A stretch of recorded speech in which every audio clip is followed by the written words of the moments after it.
Hi friends, welcome to my channel.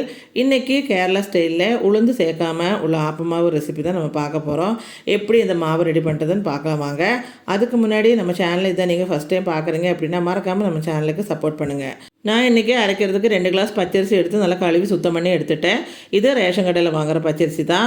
4 மணி நேரம் ஊறின பிறகு இது கூட சேர்த்து அரைக்கிறதுக்கு 1 கிளாஸ் சோறு, 1 கப் அளவுக்கு ஃப்ரெஷ்ஷாக துருவின தேங்காய், 1 ஸ்பூன் சர்க்கரை, கொஞ்சமாக உப்பு சேர்த்துருக்கிறேன். அப்புறம் ஈஸ்ட் எடுத்துருக்கிறேன். இது இன்ஸ்டன்ட் ஈஸ்ட் தான், அதனால் அதை அப்படியே போட்டு அரைச்சிக்கலாம். நார்மலாக உள்ள ஈஸ்ட்டாக இருந்துச்சுன்னா அது வந்து சுடுதண்ணியில் ஊற வச்சுக்கணும் கொஞ்சம் நேரம். இப்போ 2 பார்ட்டாக அரைச்சி எடுத்துக்கலாம். ஃபஸ்ட்டு அரிசி ஃபுல்லாக அரைச்சி எடுத்துட்டேன். திரும்ப அடுத்த டைம் அரைக்கும்போது சாதம், அது கூட வந்து தேங்காய், சர்க்கரை, உப்பு இது எல்லாத்தையும் சேர்த்து மிச்சம் உள்ள அரிசியை சேர்த்து நல்லா நைஸாக அரைச்சி எடுத்துக்கலாம்.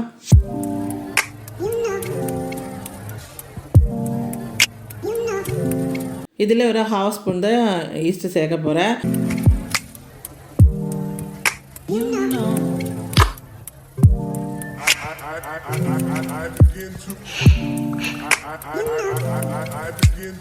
இப்போ ஒரு கரண்டி வச்சு மாவை நல்லா கலரிட்டு மூடி வச்சுக்கலாம்.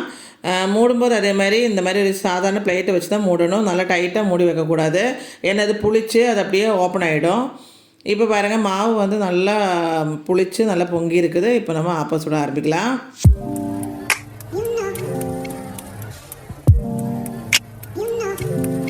நான் இன்றைக்கி தோசைக்கல்லே தான் ஆப்பம் சுட்டுருக்கிறேன். இப்போ ஆப்பம் சுட்டு எடுத்ததுக்கப்புறம் லைட்டாக கொஞ்சம் எண்ணெய் தேய்ச்சி தொடச்சி திரும்ப நம்ம அடுத்த ஆப்பம் சுட்டுக்கலாம்.